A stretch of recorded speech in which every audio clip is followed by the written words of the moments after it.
የታሪክ አይኑን ታስሮ እንኳ በብዙ ኪሎ ሜትሮች ርቀት ላይ ያለን ኢላማ መምታት ስለሚችል አንድ ታዋቂ ስናይፐር አላሚ ወይንም አልሞ ተኳሽ የሚተርክ ነው። ነገር ግን ይህ ሰው ቀደም ሲል ተራ ሂሳብ መምህር የነበረ፣ ጦርነትንም ሆነ ጠመንጃን በጣም የሚጠላ ነበር። ከዕለታት አንድ ቀን በህይወቱ ውስጥ የተከሰተ ነገር ከደግ መምህርነት ወደ ጨካኝ ስናይፐር ተኳሽነት ቀየረው። ታሪኩ የሚጀምረው በዩክሬን ውስጥ ባለች አንዲት ትንሽዬ መንደር ነው። በዚች ዩክሬን ውስጥ በምትገኝ መንደር ውስጥ በአንድ ትንሽዬ ቤት በደስታ የሚኖሩ ባልና ሚስት ነበሩ። የባልየው ስም ሚኮላ ሲሆን የሚስቱ ስም ደግሞ ናስታያ ይባላል። ናስታያ ስዕል የምትስልና ከተለያዩ እንጨቶች ምስሎችን የምትቀርጽ ባለሙያ ነበረች። ሚኮላ ደግሞ በአቅራቢያው ባለ ትምህርት ቤት ውስጥ ልጆችን ሂሳብ የሚያስተምር መምህር ነው። ሚኮላ በጣም ጥሩ መምህር በመሆኑ ልጆቹ ሁሉ ይወዱታል፣ ከአንድ አቮን ከተባለ ልጅ በስተቀር። አቮን ስነ ምግባር የሌለውና ባለጸጋ ቤተሰብ ያለው ልጅ ሲሆን ድሃ የሆነውን መምህሩን ሚኮላን ሁልጊዜ ረብሸውና በአለባበሱም ይሳለቅበት ነበር።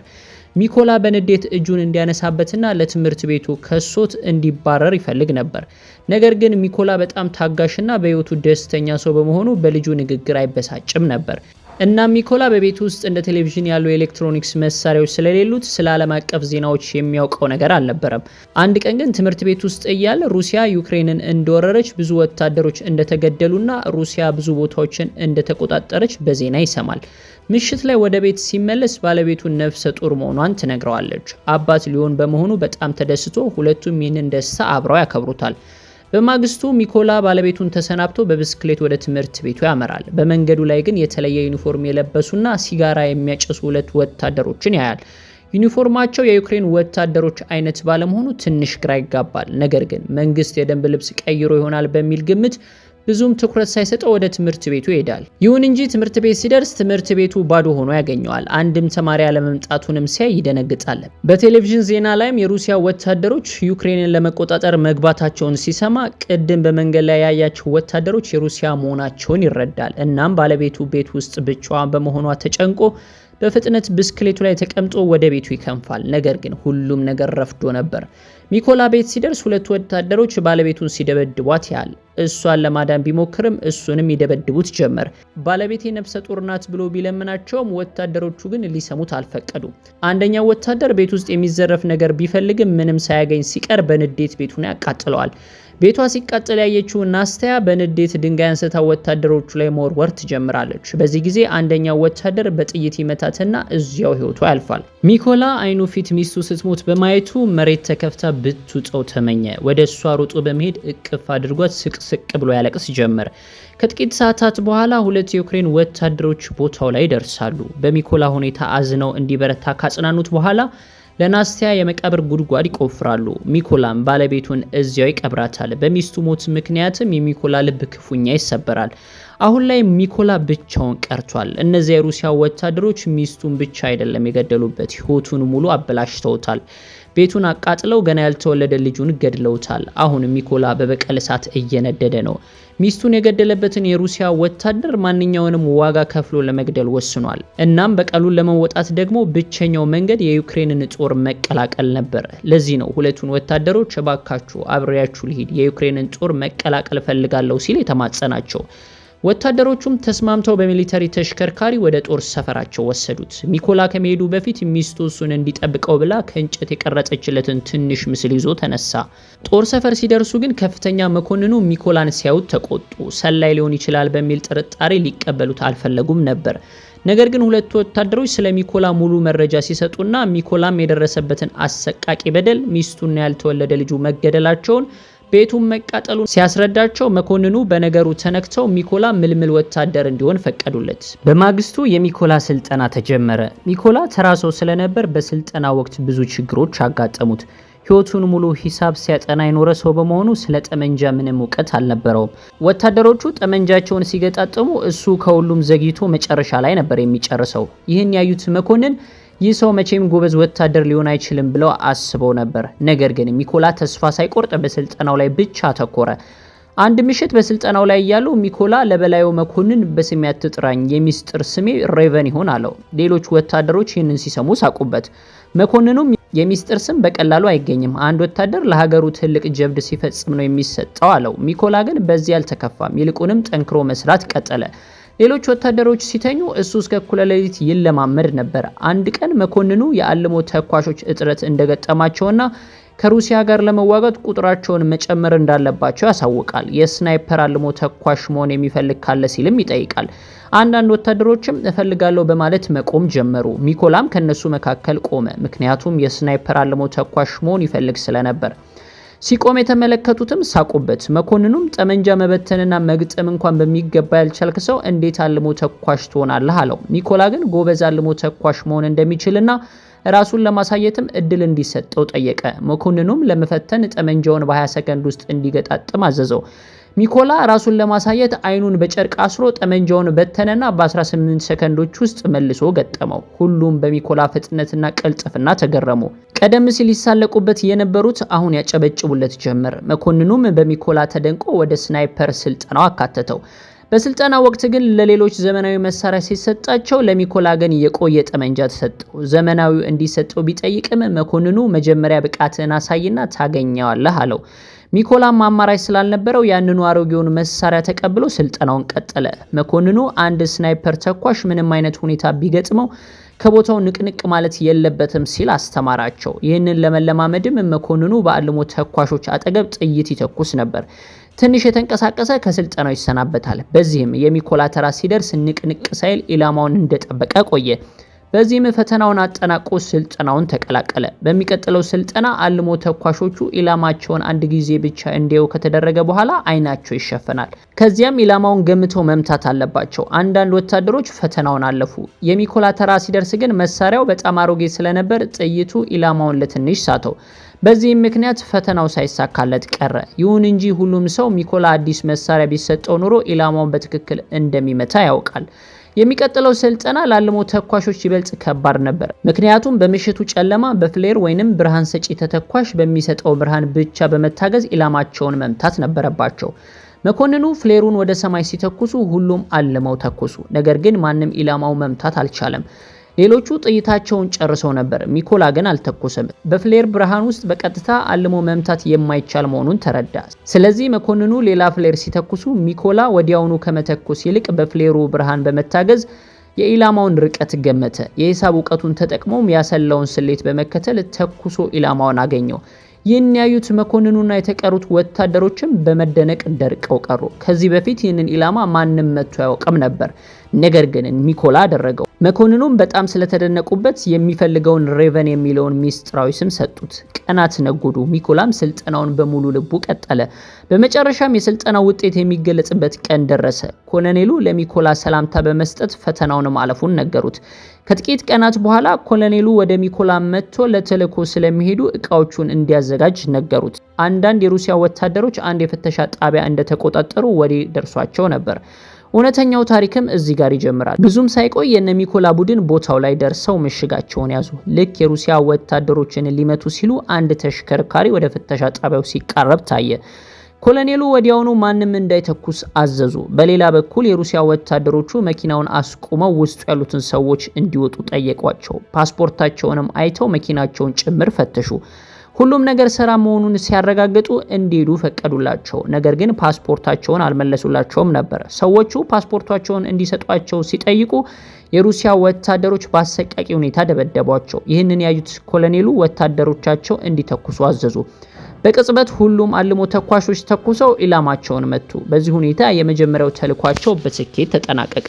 ከተልኮ በኋላ ሁሉም ወደ ጦር ሰፈሩ ሲመለስ ሚኮላ አብዛኞቹ ጓደኞቹ እንደሌሉ አስተዋለ። ተጨንቆም ሌሎቹ ጓደኞቼ የታሉ ሲል ጠየቀ። የተቀሩት ወታደሮች ወደ ሌላ ተልኮ እንደተላኩ ተነገረው። በማግስቱ ግን ብዙዎቹ ጓደኞቹ በተላኩበት ተልኮ ላይ እንደተገደሉ መርዶ ደረሰው። ሁሉም የተገደሉት ሲሪ በሚባል ሩሲያዊ አለ የተባለ የስናይፐር አልሞ ተኳሽ ነበር። ከጥቂት ቀናት በኋላ ሚኮላ ከቡድኑ ጋር ወደ ቀጣዩ ተልኮ ወጣ። ቦታው ላይ ሲደርሱም አካባቢው ሙሉ ለሙሉ ፈንጂ በማጥመድ ምሽጋቸውን ያዙ። ከጥቂት ቆይታ በኋላ የሩሲያ ወታደሮች መጡ። ከነሱም መካከል አቮን፣ ያ በትምህርት ቤት ሚኮላን ያስቸግረው የነበረ ልጅ ነበረበት። አሁን አቮን የሩሲያ ጦርን ተቀላቅሏል። ኮሎኔሉ እንዲተኩሱ ትዕዛዝ ቢሰጡም ሚኮላ አመነታ። ምክንያቱም የቀድሞ ተማሪውን መግደል አልፈለገም ነበር። ነገር ግን ስሜቱን ወደ ጎን በመተው አጠገባቸው በተቀበረው ፈንጂ ላይ ተኮሰ። በዚህም ትልቅ ፍንዳታ ተከስቶ አቮንን ጨምሮ ሁሉም የሩሲያ ወታደሮች ተገደሉ። ሁኔታው ከተረጋጋ በኋላ ኮሎኔሉ በንዴት እንድተኩስ ትዕዛዝ ሰጠ። ምን እያሰብክ ነበር ብለው ጠየቁት። ሚኮላም ከነዚህ ወታደሮች መካከል አንዱ ተማሪ ነበር፣ እሱ መግደል አልፈልግም ሲል መለሰ። ኮሎኔሉ ግን ስለ አቮን ሞት ማዘን እንደሌለበት አስረዱት። እዚህ ጋር እሱ ተማሪ ሳይሆን ጠላት ነው፣ የሩሲያ ጦርን ለመቀላቀል የወሰነው ራሱ ነው፣ ስለዚህ ለሱ ማዘን አያስፈልግም አሉት። ተልእኮውን ጨርሰው ወደ ሰፈራቸው ተመለሱ። ኮሎኔሉ በሚኮላ ላይ ሙሉ እምነት ነበራቸው። አብዛኛውን ጊዜያቸውም ከሱ ጋር ያሳልፉ ነበር። አንድ ቀን ኮሎኔሉ የቤተሰባቸውን ፎቶ ለሚኮላ እያሳዩት 3 ቤተሰቦች እንዳላቸው ነገሩት። 2 ሴት ልጆቼ አባታቸው ወታደር መሆኑን አያውቁም፣ ነጋዴ እንደሆንኩ ነው የነገርኳቸው፣ እናታቸውም እንኳ እውነታውን አልነገረቻቸውም አሉት። ሚኮላም ይህንን ሲሰማ የራሱን አሳዛኝ ታሪክ ማለትም የሩሲያ ወታደሮች ባለቤቱን እንዴት በአሰቃቂ ሁኔታ እንደገደሏት አጫወታቸው። ስሜታዊ ሲሆንም ኮሎኔሉ አጽናኑት። በማግስቱ ጠዋት ለቀጣዩ ተልኳቸው ወጡ። ይህ ተልኮ በጣም አስፈላጊ ነበር፣ ምክንያቱም አንድ የሩሲያ ወታደሮች ቡድን በዚያ መንገድ እንደሚያልፍ መረጃ ደርሷቸዋል። ኮሎኔሉና ሚኮላ በፍጥነት ቦታው ላይ ደርሰው ምሽጋቸውን ያዙ። ከጥቂት ቆይታ በኋላ ቡድናቸውን የሚጠብቁ 2 የሩሲያ ወታደሮች ተመለከቱ። ሚኮላ ካያቸው ወታደሮች መካከል አንዱ ባለቤቱን በጥይት የመታው ሰው መሆኑን አወቀ። አሁን ያ ሰው በቀጥታ በሚኮላ ኢላማ ውስጥ ገብቷል። እናም ሊተኩስበት ፈቃድ ቢጠይቅም ኮሎኔሉ ግን እምቢ አሉት። የሚኮላ ንዴት እየጨመረ መጣ፣ ምክንያቱም ከፊቱ የቆመው ሰው የህይወት አጋሩን የገደለበት ነው። ወደ ውትድርና የተቀላቀለውም የሚስቱን ሞት ለመበቀል ነው። እንደገና ፈቃድ ቢጠይቅም ኮሎኔሉ አሁንም አልፈቀዱለትም። ሚኮላ ስሜቱን መቆጣጠር አቅቶት ተኮሰ። ወታደሩንም ወዲያውኑ ገደለው። ነገር ግን መጥፎ ነገር የሩሲያ ወታደሮች የሚኮላ ቡድን ያለበትን ቦታ አወቁ። ኮሎኔሉ ወደ ሚኮላ ዞር ብለው ምንድነው ያረከው ብለው ጮሁበት። ይባስ ብሎም ሲሪ የተባለው የሩሲያ አደገኛ ስናይፐር ተኳሽ በቦታው ነበር። አሁን እሱም የሚኮላን ቡድን ያለበትን ቦታ አውቋል። ኮሎኔሉ ሲሪ በአካባቢው መኖሩን ስለተረዱ ያለበትን ቦታ መፈለግ ቢጀምሩም ሲሪ እሳቸው ሲያገኙት ቀድሞ ኮሎኔሉን ግንባራቸውን መጥቶ ገደላቸው። አሁን ሚኮላ የሰራው ስህተት ምን ያህል ከባድ እንደሆነ ተረዳ። በሱ ጥፋት ምክንያት ኮሎኔሉ ህይወታቸው አለፈ። የሩሲያ ወታደሮችም ያሉበትን ቦታ እንዳወቁባቸው ተገነዘበ። ወታደሮቹም በነ ሚኮላ ላይ በከባድ መሳሪያና በቦምብ ተኩስ ከፈቱባቸው። ሁኔታው ሲባባስ ሚኮላ የኮሎኔሉን አስክሬን ተሸክሞ ወደ ኋላ ፈገፈገ። ከጠላት ቀጠና በመውጣት ወደ ጦር ሰፈራቸው ደረሰ። ሚኮላ በኮሎኔሉ ሞት ራሱን እየወቀሰ በጣም አዘነ። ሲሪን ገድሎ የኮሎኔሉን ደም ለመመለስ ቃል ገባ። ብዙም ሳይቆይ ስለ 2 የሩሲያ ስናይፐር ተኳሾች መረጃ ደረሰው። ወዲያውኑም ወደ ቀጣዩ ተልእኮ አመራ። ቦታው ላይ እንደደረሰም ኢላማውን አነጣጥሮ ተቀመጠ። ብዙም ሳይቆይ አንዱን አልሞ ተኳሽ ገደለው። በዚህ መሃል ግን ሌላኛው ስናይፐር ተኳሽ የሚኮላን እጅ መታው። ሚኮላ ግን ተስፋ ሳይቆርጥ ሁለተኛውንም ስናይፐር ተኳሽ መቶ ገደለው። በደረሰበት ጉዳት ምክንያት ወደ ሚስጥራዊ መጠለያ ሄዶ ለማረፍ ተገደደ። በዚህ ጊዜ ከሜጀሩ ስልክ ተደውሎለት ኮሎኔሉን የገደለው ስናይፐር አላሚ ማን እንደሆነ መለየታቸውን ነገሩት። ከዚያም ሚኮላ ወደ ጦር ሰፈሩ ሲመለስ ሜጀሩ ስለ ስናይፐር አላሚው ለሁሉም ገለጻ ማድረግ ጀመረ። ስሙ ሲሪ ይባላል። የሩሲያ ምርጥ ስናይፐር አላሚ ነው። እስካሁን ኢላማ የሚባል ስቶ አያውቅም አላቸው። ሲሪ 6 የዩክሬን ምርጥ የስናይፐር ተኳሾችን መግደሉ ይነገራል። ስለዚህ በቀላሉ ሊመለከቱት እንደማይገባ ይነግራቸዋል። ሜጀሩ ሲሪ በመጀመሪያ የዩክሬን ወታደሮችን ይገድላል። ከዚያም የዩክሬን ኃይሎችን ሞራል ለመንካት ሲል የግድያዎቹን ቪዲዮ በማህበራዊ ሚዲያ ላይ ይጭናል። ከዚያም የዩክሬን ኃይሎችን ሞራል ለመንካት ሲል የግድያዎቹን ቪዲዮ በማህበራዊ ሚዲያ ላይ ይጭናል ሲሉ አብራሩ። ሲሪ ብዙ ጊዜ ቦታውን እንደማይቀየርና ከአንድ ቦታ ሆኖ ጠላቶቹን እንደሚያድንም ነገሯቸው። አሁን እቅድ ወጣ። እቅዱም የነበረው በ2 ቡድን ሆነው ወደ ሲሪ መደበቂያ ያመራሉ። በእቅዱ መሰረትም አንደኛው ቡድን ከፊት ለፊት ሆኖ ጥቃት ሲሰነዝር፣ ሁለተኛው ቡድን ደግሞ ከኋላ ያጠቃል። በዚህ ትኩረቶች በሚከፋፈሉበት አጋጣሚ ተጠቅሞ ሚኮላ ወደ ህንጻው ገብቶ ሲሪን ይገድለዋል የሚል ነበር። እቅዱ ተጠናቆ ወደ ቦታው አመሩ። ቦታው ላይ ሲደርሱ ሁሉም ስናይፐር አላሚዎች ምሽጋቸውን በመያዝ ማለም ጀመሩ። ሚኮላም በሚስጥር ወደ ህንጻው ገባ። እዚያም 2 የሩሲያ ወታደሮች ሲያወሩ አግኝቶ ያለምንም ማመንታት ወዲያውኑ ገድሏቸው ወደ ህንጻው ውስጠኛ ክፍል አመራ። ሚኮላ በእቅዱ መሰረት ለቡድን አጋሮቹ ምልክት ሰጠ። ምልክቱ እንደደረሳቸውም አልሞ ተኳሾቹ ተኩስ በመክፈት የሩሲያ ወታደሮችን መግደል ጀመሩ። በሌላ በኩል ሲሪ አንዳቸውን ጓደኞቹ ሪፖርት እያደረጉለት እንዳልሆነ ተረዳ። የሆነ ችግር እንዳለ ስለተሰማው ወደ ህንጻው ጣሪያ ወጣ። በጣሪያው ላይ አንድ የሩሲያ ስናይፐር ተኳሽ በቦታው ነበር። ነገር ግን ሲሪ እዚያ ሲደርስ አላሚው ተገድሎ አገኘው። የዩክሬን ወታደሮች በየአቅጣጫው ከበውት እንደሆነ ሲረዳ በሲሪ ልብ ውስጥ ፍርሃት ነገሰ። እርዳታ እንዲላክለት ወደ ጦር ሰፈሩ ቢደውልም ተጨማሪ ኃይል ለመድረስ 10 ደቂቃ እንደሚፈጅ ነገሩት።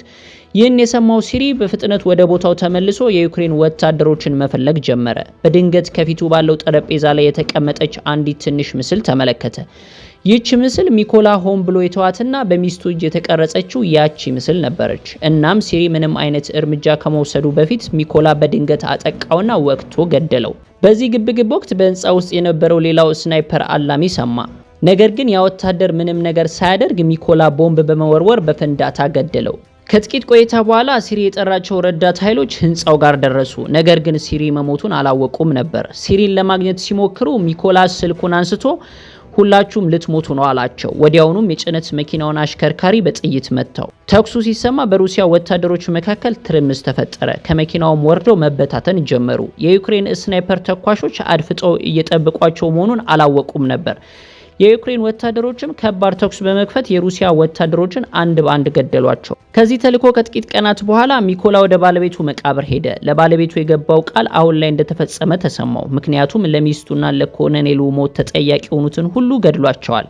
እዚያው እንዳለ ሚኮላ እስከ መጨረሻው እስትንፋሱ ድረስ ሀገሩን እንደሚያገለግል ቃል ገባ። ይህንንም ብሎ ከዚያ ተነሳ። ፊልሙን በዚህ ተጠናቀቀ። ቪዲዮውን ከወደዳችሁ ተመሳሳይ ታሪኮች እንዲደርሳችሁ ሰብስክራይብ በማድረግ ቤተሰብ ይሁኑ።